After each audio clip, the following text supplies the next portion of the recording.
Hello friends, good morning. বন্ধুরা, আজকে সকালবেলায় প্রচণ্ড গরম, আর স্নান টানও হয়ে গেছে।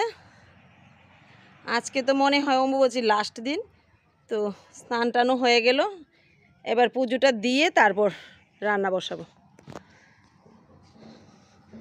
চাটাও খাওয়া হয়নি, পুজোটা দিয়ে তারপর চা খাওয়া হবে। আর দেখো ফুলগুলির কালার কি দুর্দান্ত কালার। তো এবার ভাবলাম গাছগুলিতে কিছু খাবার দিয়ে দেব। দেখা যাক, আরেকদিন বৃষ্টি হলে গাছগুলিকে তুলে তারপর কিছু খাবার দিয়ে তারপর আবার লাগিয়ে দেব, তারপর প্রচুর ফুল ফুটবে। আর আজকে তেমন একটা বাতাস টাতাস কিছুই নেই, প্রচণ্ডই গরম লাগছে। আর এই ছোটো গাছগুলিকেও বড় একটা বালতিতে বা টবে দিয়ে দেব। এগুলি বড় জায়গায় শিফট করলে ভালো ফুল দেবে। ছোট্ট একটা জায়গায় তো ভালোই ফুল দিচ্ছে। আর এই ফুলটার কালার দেখো, খুবই দারুণ। এই ফুলটা আর এই ফুলটা একই রঙের, কিন্তু এই ফুলটা অসংখ্য পাপড়ি হওয়ায় দেখতে ভালো লাগে। তো ইচ্ছে আছে এই ফুলটা আর এই ফুলটা মিলে একটা টবে লাগানোর ইচ্ছে আছে। আর এই দুইটা ফুল যদি একটা টবে লাগায়, দুই রকম ফুল ফুটবে, দেখতে তো খুবই ভালো লাগবে।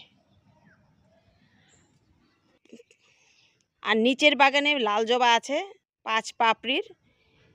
এই 5 পাপড়ির ফুলটা আর এই ফুলটা একটা টবে লাগিয়ে দেব, মানে কাটিং করে। তো ওইটাও দেখতে আর একটা সুন্দর লাগবে।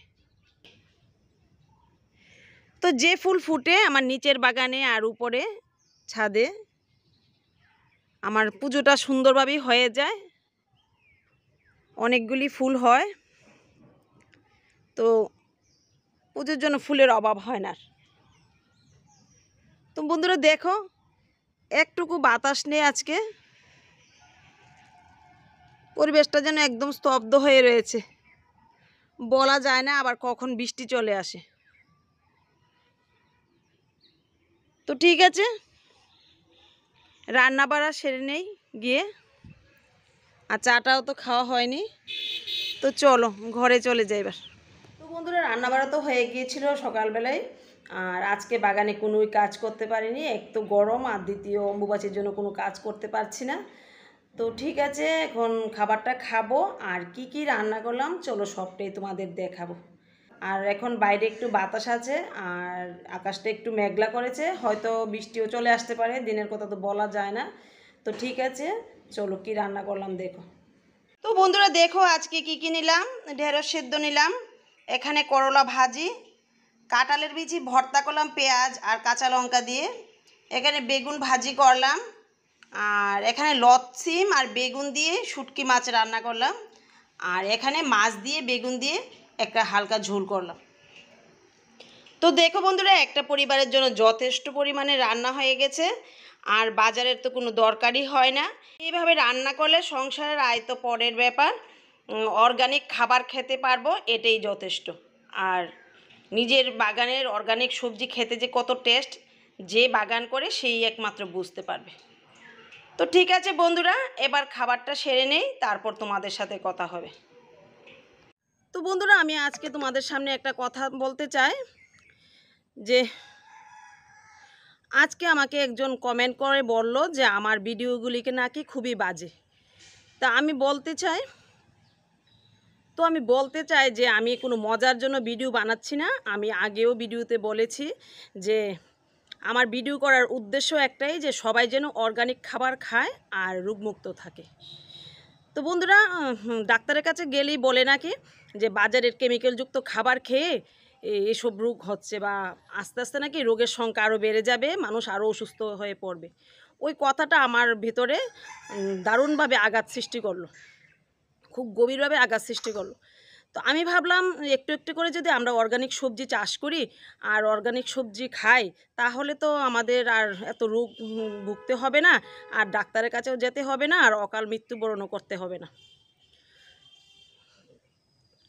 তো বন্ধুরা, আমার মার ক্যান্সার হয়েছিল, ক্যান্সারে মারা গেছে।